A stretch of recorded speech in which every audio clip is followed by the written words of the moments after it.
ចាយើងចាក់ 9x ហើយបងប្អូនបន្តរុំចាក់នៅក្នុងចន្លោះទី10ហ្នឹងចាចំនួន4ដងដែរមកចាហើយយើងចាក់ x ធម្មតាចំនួន5ដង1 2 3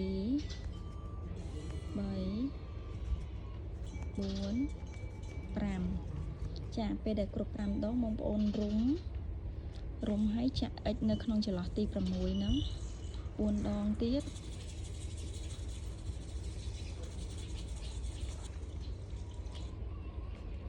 ចាហើយយើងចាក់ x ធម្មតាសល់ចំនួន 8x ចា1 2 3 6 7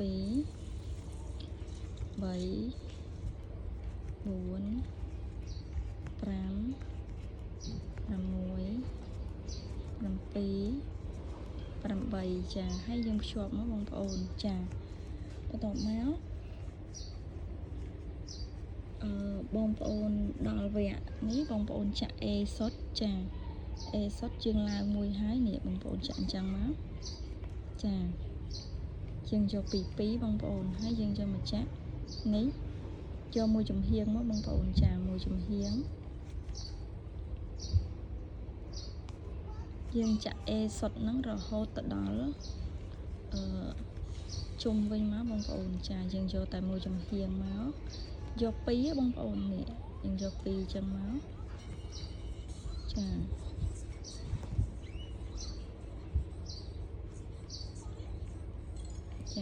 យើងយក2បែបនេះ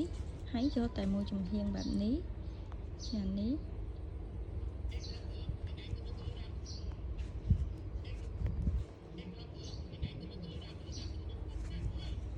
ហ្នឹងខ្ញុំហៅថា A សុតហើយបងប្អូនចាព្រោះយើងអត់មានចាក់អីទៀតទេចាបែបហ្នឹងមក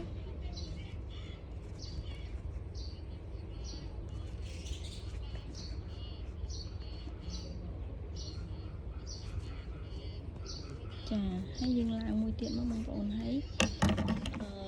បងប្អូនចាប់តាមញាត់ឃើញបងបើសិនជាបងប្អូនមានសលៃក៏បានដែរបងប្អូនប៉ុន្តែតែខ្ញុំ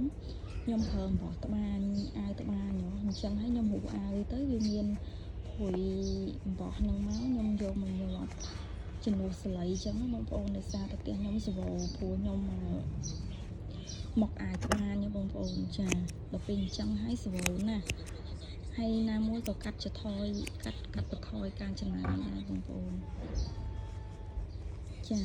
យើងញាត់ឲ្យណែនមក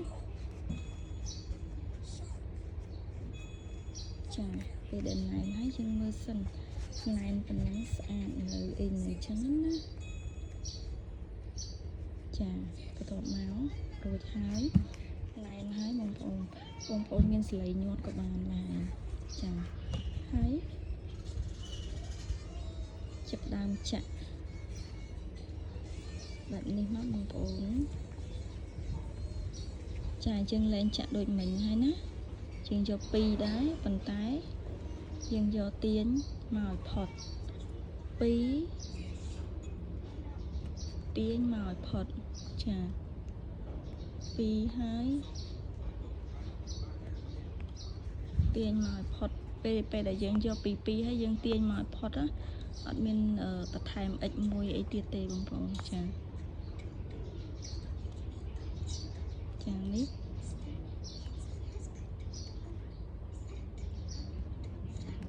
ចាទាញមកឲ្យផុតបែបនេះមកចា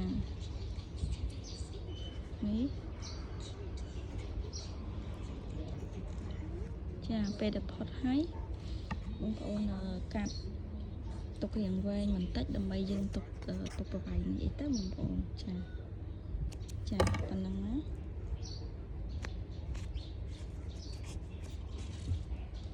ហើយយើងនេះបងប្អូនចាយកមកជុលមកចាហើយយើងដេរបែបនេះដេររឹតណាបងប្អូនរឹតគូតណាឲ្យចេញមកដូចយើងចាក់រង្វង់ដបងមកបងប្អូន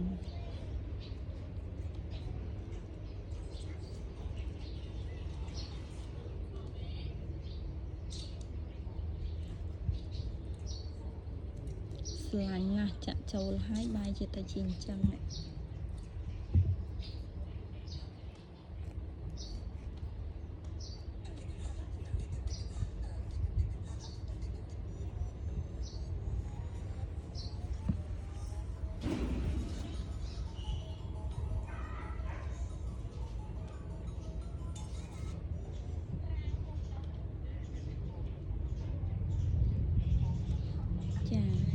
ហើយនេះបងប្អូនយើងរឹតគូតចិត្តហើយ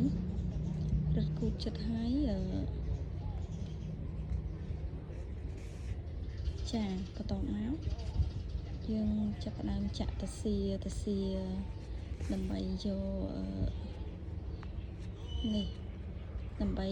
មកឲ្យដល់ចន្លោះនេះមកបងប្អូនចាដល់ហ្នឹងណាហើយនេះបងប្អូនយើងចាប់ផ្ដើមដេរ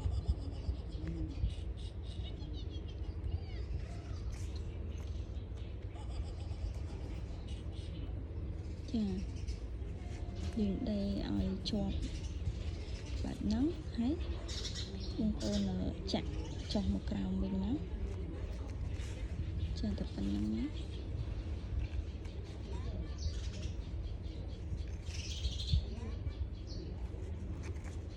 ចាតែប៉ុណ្្នឹងហើយបងប្អូននេះទៅអូសម្រាប់ចោលបានហើយប៉ុន្តែខ្ញុំដូចជានៅស្ដាយចេះតែស្ដាយអញ្ចឹងខ្ញុំចេះដាក់អំបោះអស់ទៅបងប្អូនជឿកាត់ចេញចា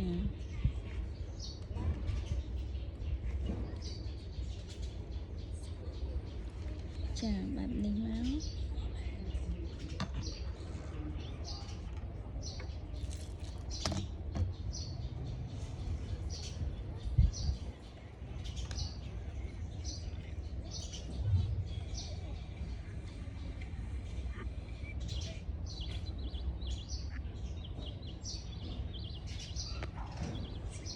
តោះមកបងប្អូនយក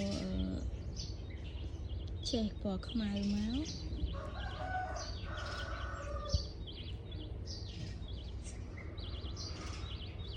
ស្រឡាញ់ខ្លាំងបងប្អូនពេលដែល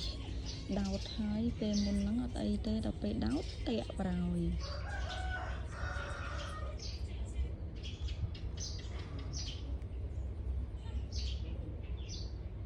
ចាបែបនេះហើយយើងកាត់វាយើងវែងបន្តិចដើម្បីយើងមកធ្វើជាចំណិតអីឡឹកបងប្អូន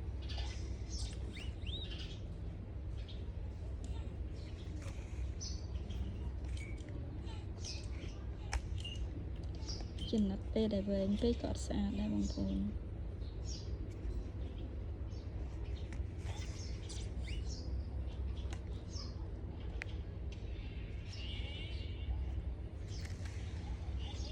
ចាបែបធ្វើគ្រាប់អីចឹងណាបងប្អូនយើងចេះតែចាក់មកយើងច្រឡះ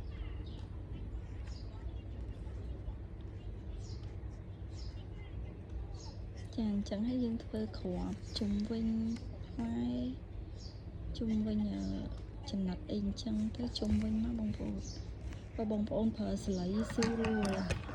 ដោយសារតែខ្ញុំប្រើភួយអំបោះអញ្ចឹងពេលដែលយើងចាក់ទៅវាមានចេញមកក្រៅដោយអញ្ចឹងណា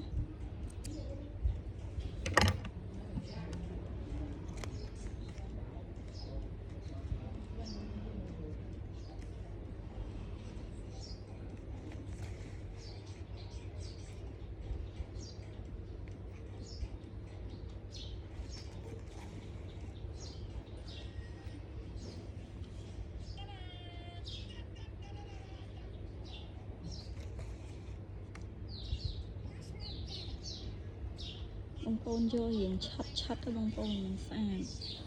យករៀងឆាត់ដូចគ្រាប់ប្រឡឹកចឹងណាពេលដែលយើងចាក់ធំក៏អត់ស្អាតដែរ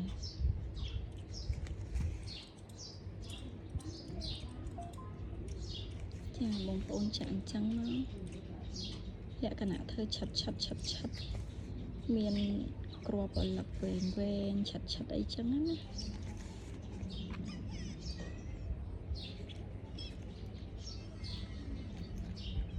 ចាអាឡឹកបានហើយជុំវិញល្អណាក្រម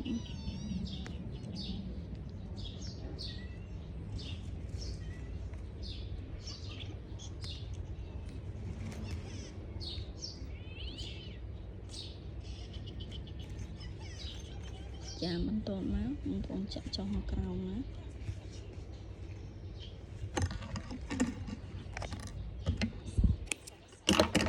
យើងចងគួតកន្លែងនេះមួយសិនណាបងប្អូនកុំឲ្យលុបបោត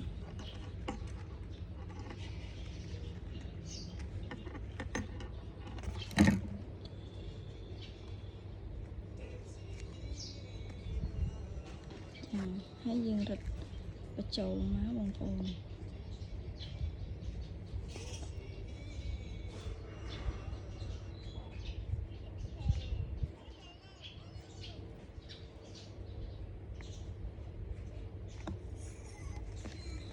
ចារួចហើយយើងចាប់ផ្ដើមបិទកប់ភ្នែកដោយសារតែខ្ញុំអត់បានប្រើកាភ្លើងបងប្អូនដោយសារតែខ្ញុំប្រើតែខប់ភ្នែក2ទេចឹងហើយខ្ញុំអត់បានយកកាភ្លើងមកទេ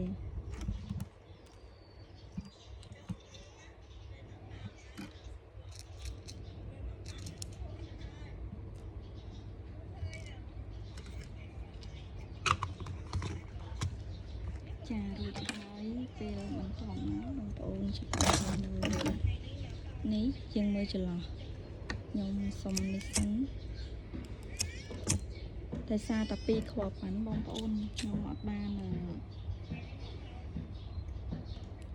ប្រើគ្រាប់ភ្លើងទេចាយើងរាប់មើលចន្លោះនេះមកយើងដាក់នេះមួយហើយនេះមួយមកបងប្អូនដើម្បីបិទគ្រាប់ភ្នែក